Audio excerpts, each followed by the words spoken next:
প্রিয় শিক্ষার্থী, আশা করি সবাই ভালো আছো। আজকের ভিডিওতে আমরা বাইনারি থেকে দশমিকে রূপান্তর নিয়ে আলোচনা করব। ধরো তোমাদের এমন একটি প্রশ্ন দেওয়া থাকলো,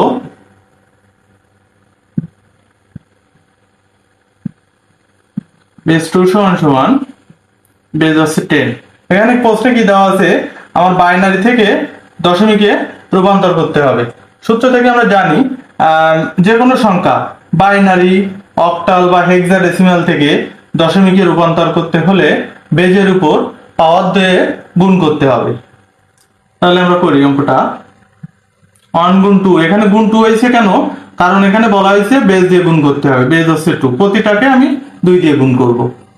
প্লাস 1 গুণ 2 প্লাস 1 গুণ 2 প্লাস 1 গুণ 2 প্লাস 0 গুণ 2 প্লাস 0 গুণ 2 প্লাস 0 গুণ 2 প্লাস 1 গুণ 2।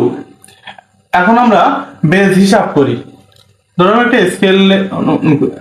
স্কেল নিলাম, এর মূল বিন্দু হচ্ছে 0, তাহলে বাম সাইডে হবে হচ্ছে এর মূল বিন্দু হচ্ছে 0, বাম সাইডে প্রথমটা 1 হবে, পরেরটা 2 হবে, পরেরটা 3, পরেরটা 4 এইভাবে। আর ডান পাশে হচ্ছে -1 -2 -3। দশমিকের বাম পাশে প্রথমটা 0 হবে, তারপরে 1, তারপর 2, তারপর 3, তারপর 4 এইভাবে। দশমিকের বাম পাশে প্রথমটা হচ্ছে 0, তারপরে হচ্ছে 1, তারপরে 2, তারপরে 3, তারপরে 4। দশমিকের ডান পাশে প্রথমটা -1, পরেরটা -2, পরেরটা -3। সেই হিসেবে বসে এইটা, তাহলে এখানে আছে আমার পাওয়ারটা কত হবে? 2 এর পাওয়ারটা কত হবে? 4 হবে। তাহলে এখানে পাওয়ারটা কত হবে? 3 হবে।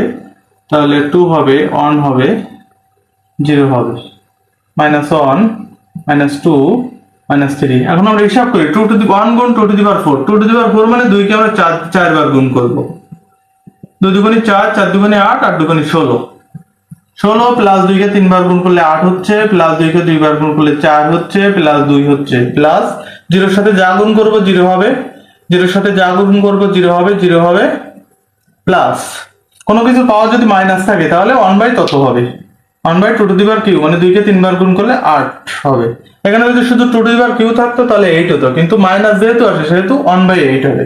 তাহলে 16 আর 24 আসছে 18 2 30, প্লাস 1/8 কে ক্যালকুলেটর করলে এমন আসে 0.125 সমান সমান 30.125। তাহলে উত্তরটা আমরা এভাবে লিখতে পারি, S2 সমান সমান 30.125 বেস 10। আগামী ভিডিওতে আমরা অক্টাল থেকে দশমিকের রূপান্তর নিয়ে আলোচনা করব। ধন্যবাদ সবাই।